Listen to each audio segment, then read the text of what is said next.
Dagón. Estoy escribiendo esto bajo una considerable tensión mental, dado que esta noche mi vida tocará a su fin. En la miseria en que me encuentro y cerca de agotar mi provisión de la droga, que constituye lo único que me hace soportable la existencia, ya no puedo aguantar esta tortura por más tiempo y me arrojaré desde la ventana de esta bujardilla a la sórdida calle que hay al pie de ella. Que mi condición de esclavo de la morfina no te haga creer que soy un pusilánime o un degenerado. Cuando hayas leído estas páginas garabateadas, a toda prisa, tal vez podrás vislumbrar, si bien nunca comprender del todo, por qué he de obtener el olvido o la muerte. Fue en una de las zonas más abiertas y menos frecuentadas del ancho mar Pacífico, donde el pequebote del que yo era sobrecargo cayó presa del buque alemán. La Gran Guerra se encontraba entonces en sus inicios, y las fuerzas oceánicas del Uno aún no se habían sumido del todo en su posterior degradación. De manera que de nuestra nave se hizo legítimo botín, mientras la tripulación de la que yo formaba parte era tratada con toda la corrección y respeto que nos correspondía como prisioneros navales. Tan laxa, en efecto, resultó ser la disciplina de nuestros captores, que 5 días después de haber sido apresados, me las ingenié para escapar, solo en un pequeño bote con agua y provisiones suficientes para una buena temporada. Cuando finalmente me vi libre y a la deriva, apenas tenía idea de dónde me encontraba, dado que nunca había sido un navegante competente. Solo pude inferir vagamente por el sol y las estrellas que era algo al sur del Ecuador. Desconocía por completo la longitud de mi posición y no había isla ni línea de costa a la vista. El tiempo era bueno y durante incontables días floté sin rumbo bajo el sol abrasador, esperando el rescate de algún barco que se cruzara con mi bote, o que las corrientes me arrastrasen a las playas de alguna tierra habitable. Pero no divisé ni barco ni tierra y, en mi soledad, empecé a desesperarme sobre aquel ondeante e inmenso manto azul que lo cubría todo en torno mío. El cambio se produjo mientras dormía. Nunca conoceré sus detalles exactos, ya que mi sueño, aunque agitado y plagado de pesadillas, no se interrumpió en ningún momento. Cuando por fin desperté, fue para descubrir que me encontraba medio hundido en una viscosa extensión de inmundo cieno negro, que se desplegaba a mi alrededor en monótonas ondulaciones hasta donde alzabas la vista, y en el que mi bote se hallaba varado a cierta distancia. Aunque sería razonable imaginar que mi primera reacción hubiera sido de asombro ante una transformación tan prodigiosa e inesperada del entorno, en realidad me encontraba más horrorizado que maravillado, puesto que el aire y la pútrida tierra tenían un carácter siniestro que me estremecía hasta la médula. La zona hedía con restos de peces en descomposición y de otras cosas más difíciles de descubrir que pude haber asomado entre el repugnante fango de aquella planicie sin fin. Quizá no debiera albergar la esperanza de poder transmitir con simples palabras el espanto inenarrable que es posible encontrar en un silencio absoluto y una inmensidad baldía. No había nada al alcance del oído, ni tampoco de la vista, excepto aquel vasto senegal negro. No obstante, la misma rotundidad de la calma y homogeneidad del paisaje me oprimían con un miedo nauseabundo. El sol fulgía implacable en un cielo que me parecía casi negro, en su crueldad desprovista de nubes, como si reflejase el alquitrado lodo bajo mis pies. Mientras me arrastraba hasta el bote varado, caí en la cuenta de que solo una teoría podía explicar mi situación, a través de algún tipo de levantamiento volcánico, sin precedentes. Una parte del lecho oceánico debía de haber sido proyectado hasta la superficie, exponiendo regiones que durante innumerables millones de años habían permanecido ocultas a profundidades insondables bajo el mar. Tan gigantesca era la extensión de nueva tierra que había emergido debajo de mí que me era imposible detectar ni el más mínimo rumor procedente del palpitante océano, por mucho que me esforzase. Tampoco había ninguna ave marina alimentándose de los despojos entre el cieno. Estuve varias horas sentado, pensando, cavilando en el interior del bote, el cual descansaba sobre uno de sus costados y proporcionaba un poco de sombra mientras el sol se desplazaba por el cielo. Al avanzar el día, el terreno perdió parte de su carácter pegajoso, dando la impresión de que seguramente en poco tiempo estaría lo suficientemente seco como para abandonar el lugar a pie. Esa noche casi no dormí, y al día siguiente metí comida y agua en una mochila, en preparación de un viaje por tierra en busca del desaparecido océano y un posible rescate. A la tercera mañana, comprobé que la tierra se había secado lo suficiente como para poder caminar sobre ella con facilidad. El olor a pescado era enloquecedor, pero me encontraba demasiado preocupado por cuestiones más serias como para que me importase un mal tan menor. Así que emprendí la marcha de manera audaz hacia un destino incierto.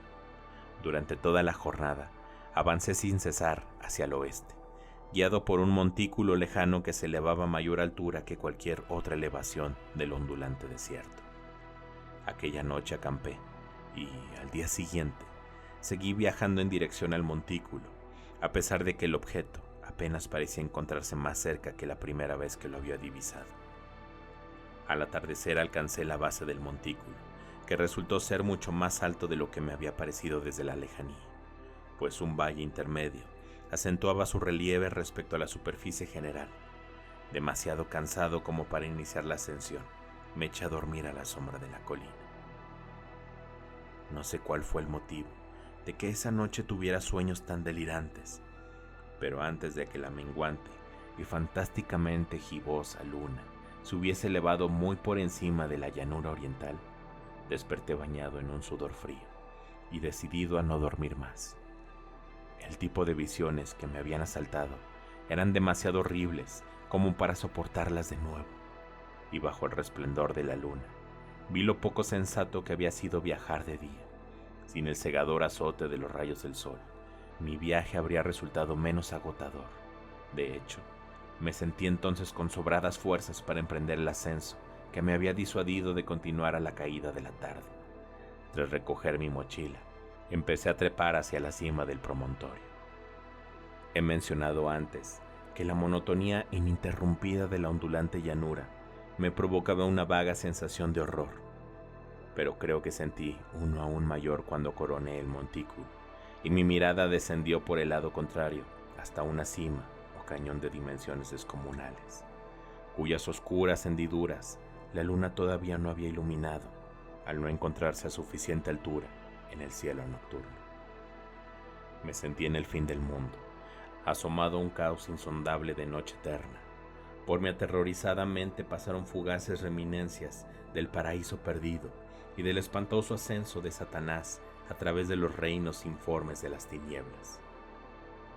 A medida que la luna se fue elevando en el cielo, comencé a ver que las laderas de la depresión no eran tan verticales como había imaginado. Había en ellas cornisas y floramientos de roca que proporcionaban asideros relativamente accesibles para efectuar un descenso. Y tras una caída de 100 metros escasos, el declive se reducía enormemente. Apremiado por un impulso que me veo incapaz de analizar de manera precisa, bajé con dificultad por las rocas y me detuve al llegar a la suave pendiente inferior, mientras contemplaba las profundidades estigias, donde la luz aún no había penetrado. De inmediato, captó mi atención un objeto inmenso y singular en la ladera opuesta, que se alzaba abruptamente a unos 100 metros delante de mí. Un objeto que relucía pálidamente bajo los rayos de la luna ascendente que acababan de posarse sobre él. No tardé en convencerme de que se trataba simplemente de una piedra gigantesca, pero era consciente de una clara impresión de que su entorno y situación no eran totalmente obra de la naturaleza. Un escrutinio más detenido me llenó de sensaciones que no puedo expresar, ya que, pese a su enorme magnitud y su ubicación en una cima que se abría en el fondo del mar desde la primera edad del mundo, advertí sin ningún género de duda que el extraño objeto era un monolito perfectamente tallado, cuya pesada mole había conocido el trabajo y quizá la adoración de criaturas vivientes y pensantes. Aturdido y asustado, pero sintiendo aún así una cierta emoción gozosa como la que habría invadido a un científico o arqueólogo, escudriñé lo que me rodeaba con mayor atención. La luna, cercana ya al cenit, brillaba de forma extraña e intensa sobre las imponentes paredes de roca que circundaban el abismo, y reveló entonces el hecho de que una larga masa de agua fluía en el fondo de este último, serpenteando en ambas direcciones hasta perderse de vista, y casi rozando mis pies en la pendiente donde me hallaba. Al otro lado de la cima, las pequeñas ondas del agua bañaban la base del ciclópeo monolito, en cuya superficie podía ahora distinguir inscripciones y esculturas de burda manufactura. Las primeras pertenecían a algún sistema de jeroglíficos desconocidos para mí, y distintos a cualquier cosa que hubiera visto jamás en los libros. Estaban compuestos en su mayor parte de estilizados símbolos acuáticos como peces, anguilas, pulpos, crustáceos, moluscos, ballenas y otros similares. Varios de los caracteres representaban de modo evidente seres marinos no descubiertos aún por el mundo moderno, pero cuyas formas en descomposición había observado en la planicie emergida. Sin embargo, eran las tallas figurativas las que más cautivado me tenían, claramente visibles al otro lado de la barrera acuosa a causa de su enorme tamaño. Había una serie de bajorrelieves cuyo contenido habría despertado la envidia de un doré. Creo que supuestamente representaban hombres, o algún tipo de hombres, al menos, aunque los seres aparecían retosando cual peces en las aguas de alguna gruta submarina, o rindiendo homenaje en algún santuario monolítico que parecía encontrarse también bajo las olas. De sus rostros y formas no me atrevo a hablar en detalle, puesto que su mero recuerdo me hace desfallecer. Grotescos, más allá de lo que un Poe o un Bolver serían capaces de imaginar, resultaban horrendamente humanos en su entorno general. Pese a exhibir manos y pies palmeados, labios espantosamente anchos y protuberantes, ojos vidriosos y saltones, y otros rasgos menos agradables aún de recordar. Curiosamente, parecían haber sido cincelados a un tamaño terriblemente desproporcionado en relación con su fondo escénico, ya que uno de aquellos seres se mostraba en pleno acto de matar una ballena representada solo un poco más grande que él. Observé, tal como he dicho, su naturaleza grotesca y extraño tamaño, pero decidí enseguida que no era más que los dioses imaginarios de alguna tribu primitiva de pescadores o marineros, cuyo último descendiente había aparecido eras antes del nacimiento del primer ancestro del hombre Piltdown o del Neandertal. Sobrecogido ante este inesperado atisbo de un pasado más allá de la imaginación del antropólogo más osado, me quedé pensativo mientras la luna proyectaba raros reflejos sobre el silencioso canal que tenía frente a mí. De repente lo vi, con una leve agitación de las aguas oscuras, como único aviso de su salida a la superficie. La cosa apareció ante mis ojos, enorme y repulsivo. Aquel Polifemo se lanzó como un imponente monstruo de pesadilla hacia el monolito, alrededor del cual enganchó sus gigantescos y escamosos brazos. El tiempo que inclinaba su horrenda cabeza y profería ciertos sonidos acompasados, creo que fue entonces cuando enloquecí. De mi frenético ascenso por la pendiente y el barranco, y de mi regreso sumido en el delirio hasta el bote varado, poco recuerdo. Me parece que estuve mucho tiempo cantando y riendo de manera extraña cuando no podía cantar. Conservo reminiscencias de una gran tormenta cierto tiempo después de haber llegado al bote. Al menos, sé que oí truenos y otros sonidos que la naturaleza emite únicamente en sus momentos de mayor furia. Cuando salí de mi ofuscación, me encontraba en un hospital en San Francisco, al cual me había llevado el capitán del barco estadounidense, que había recogido mi bote en mitad del océano. Había hablado mucho en mi desvarío, pero descubrí que se había hecho mayormente caso omiso de mis palabras. De alguna posible emersión de tierras en el Pacífico, mis rescatadores nada sabían, ni yo consideré necesario insistir en algo que, tenía la certeza, no iban a poder creer.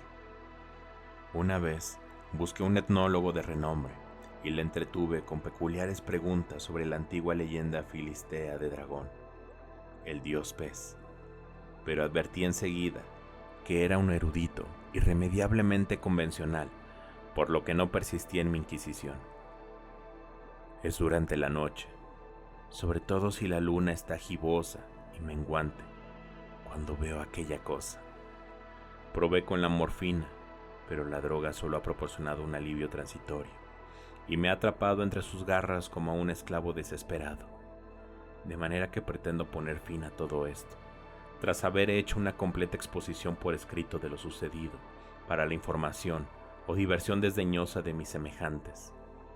A menudo me pregunto si no podría haberse tratado todo de una pura alucinación, un simple pero extraño acceso de fiebre mientras me hallaban tendido, delirando de insolación, en la expuesta barca con la que escapé del buque de guerra alemán.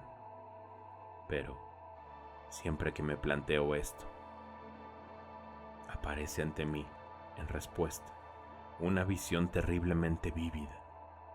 Me resulta imposible pensar en el profundo mar sin estremecerse a causa de las criaturas innominables que pueden estar en este mismo momento raptando y desplazándose pesadamente sobre su lecho fangoso, adorando sus antiguos ídolos de piedra y labrando su detestable imagen en obeliscos submarinos de empapado granito.